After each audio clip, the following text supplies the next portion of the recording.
Who are these mysterious magi, these wise men from the East? The way that we tell Christmas stories does not seem to remember. They just come out of nowhere. They were apparently studying the stars for reasons unknown to our Christmas stories until they saw one that they call the star of the King of the Jews. And so they come to where they expect to find that king who has been born, the great city of Jerusalem. It has escaped the notice of many, including many Bible scholars, I might add, that this is not in fact the first time that we hear about magi in the Bible. It's not a common word, and it appears in a rather conspicuous place before this passage in Matthew, and that's in the book of Daniel. The wise men in Daniel, who are counselors to King Nebuchadnezzar of Babylon, are called magi. And Daniel, along with Hananiah, Mishael, and Azariah, whom we tend to remember by their Babylonian names, Shadrach, Meshach, and Abednego, are forced to join the ranks of those magi when they're captured in Judah and deported with a great number of their people to the east. They're deported to Babylon, where they're made to serve the foreign king who has destroyed their homeland and decimated their people. They're expected to serve the foreign gods of Babylon and pledge their allegiance to the macho image of Babylon's power, to give up their ways over time and to be absorbed without remainder into Babylonian life. But if you remember the story of Daniel, the Jewish magi, Daniel, Hananiah, Mishael, and Azariah, they stand for many of their Jewish people when they refuse to pledge their allegiance to Babylon or be utterly absorbed into the Babylonian elite. And by refusing to give up their Jewish calling, they risk their lives. They risk their lives to remember their God and to remember who they are. And the story of Daniel tells how their stubborn and life-threatening resolve makes an impression on Babylon, even on the royal house of Babylonian kings. Babylonian kings find themselves captive to the Jewish captives.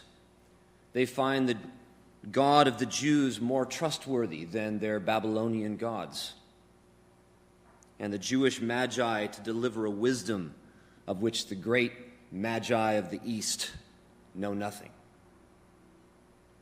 By the time of Jesus, centuries later, lands to the east are full of Jewish exiles who have not gone extinct over generations as might have been expected. Instead, their life has made their God known to the kings and wise men of those lands of their exile. So much so that magi of those lands are searching the heavens for a sign from the one that they know as the God of heaven. Magi who remember what the captured magi from Judah had begun to teach them generations before. And so over those generations, they have learned to hope for a king that would emerge from the Jews, a star that would arise from Jacob, not only to free his people from captivity, but to do so by drawing the worship of all the peoples of the world to bring peace. And so in Matthew, we're told that magi have come from the east when they saw the star of this final king of the Jews at its rising. They see that his star has not forgotten the ancient hope of Israel, and now somehow their hope too, that his star remembers. And so they've come to worship him, to bring him the gifts that are fit for such a king. It's really an astounding chain of events over centuries that was all but unimaginable when Judah was falling apart and then being ravaged by Babylon more than 500 years before.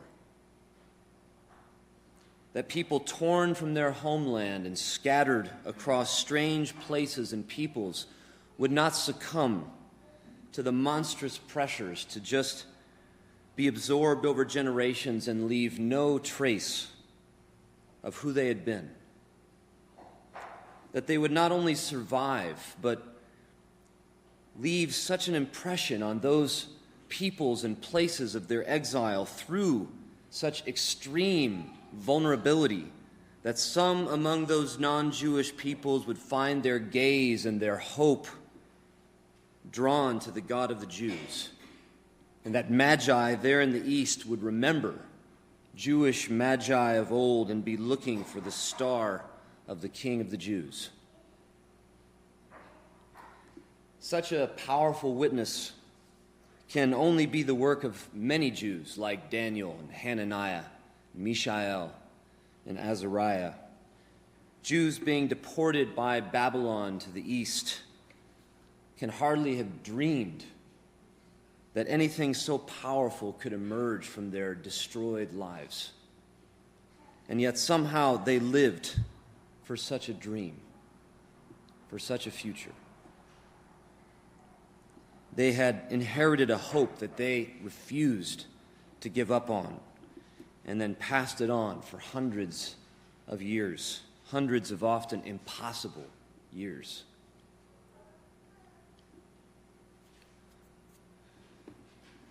Can we imagine living that way?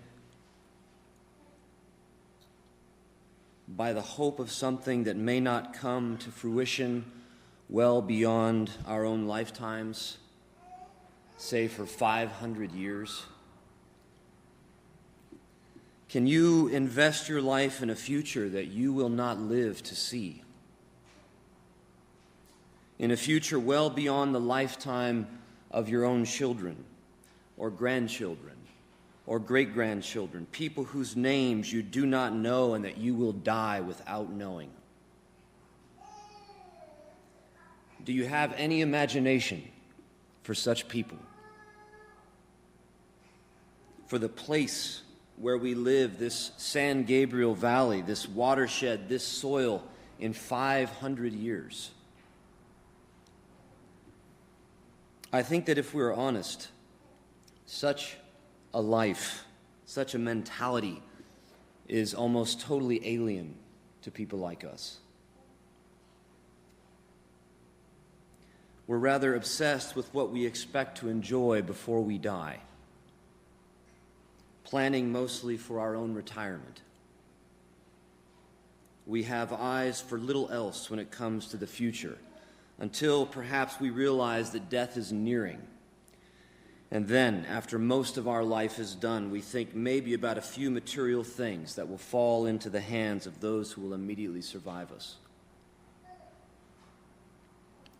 Perhaps you can imagine how this mentality has made recent generations of societies like that of the U.S. so destructive to our places, squandering water, celebrating technological advances that bring ruin to land, to rivers, to oceans, to air. That's what people will inherit from us, among other things, in 500 years. It's the same mentality that succumbs to cynicism in the midst of institutional failure and political breakdown. We find ourselves resolving to do what we can for ourselves and perhaps those closest to us, because we figure that the bigger picture is just beyond saving, at least beyond any concern that we have it in ourselves to sustain. We hardly know what it would mean to live for the sake of those who will reap in 500 years or more what we are now sowing. But that is what many Jewish exiles did. And that is why Magi in the east see the star of the King of the Jews at its rising and come from afar to worship him. I wonder what you imagine living with that kind of a long view would be like. We may be short-sighted enough to think that living for a future so far beyond our own lifespan is a morbid life of self-sacrifice that we just can't bring ourselves to accept. But the stories leading up to this one in the Bible tell us that living by such a hope, such a long view, brought people great joy, made them people who learned how to savor in their own lives the gifts of life that last beyond them.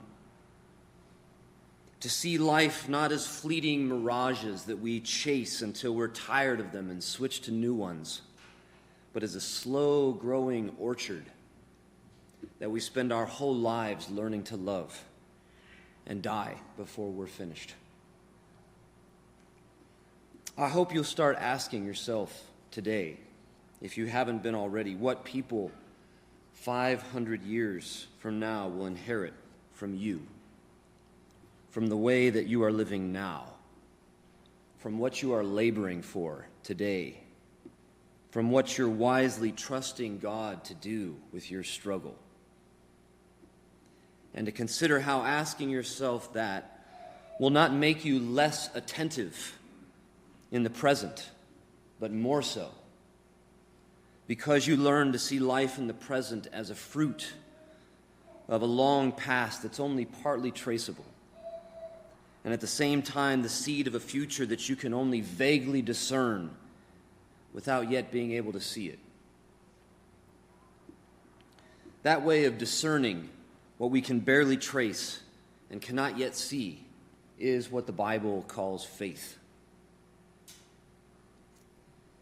Well, when they reach Jerusalem, as this drama, I think, is so beautifully portrayed, Magi from the east, driven by the power of a star that they say is the star of the King of the Jews, they're cause for panic in the king who currently rules over the Jews. He's had no intelligence of this threat to his throne. And here it is on his doorstep, coming from the heavens, from way beyond his reach, and no doubt igniting the hopes of many of the Jews suffering under his oppressive rule.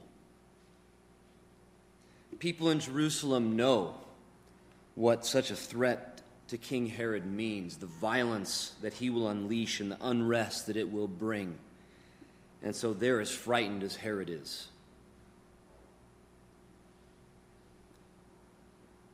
As the story tells us, Herod finds himself forced to decide his policy going forward by consulting sacred books that he obviously doesn't believe in, but that the people he wants to control do believe in, and so he can't afford to ignore. He sends the foreign dignitaries from the east to the prophetic city of Bethlehem, perhaps hoping to confirm where and who this revolutionary child is, before alerting the child's supporters that he's being hunted and have him slip between his fingers. But then it is not Herod's orders that guide the Magi, but the star of the king.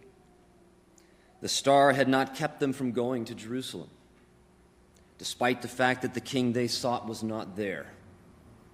Maybe the star wanted to let them go there. But now, after apparently being invisible to them since its rising, the star of the one born King of the Jews suddenly appears and guides them straight to where the child Jesus was, and we are not told where that was. We're told only that they reach the place to which the star leads them and are filled with immense joy. That they find Jesus with his mother, worship him, and deliver their royal gifts, and then follow a dream instead of King Herod's orders, keeping Herod from learning Jesus' whereabouts.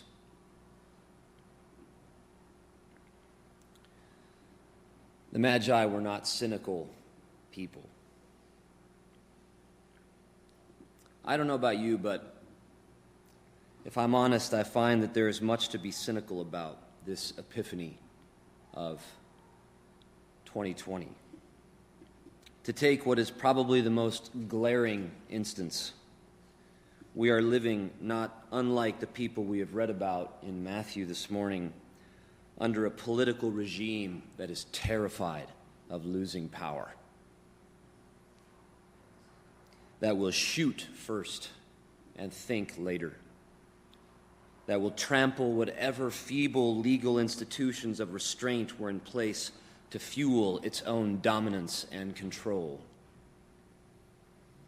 Just as Herod went on to tear children from the families of Bethlehem because of what they could become, because of what they represented, to make an example of them, the current political administration of the United States will kidnap children from their parents and cage them because of what they could become, because of what they represent, to make an example of them.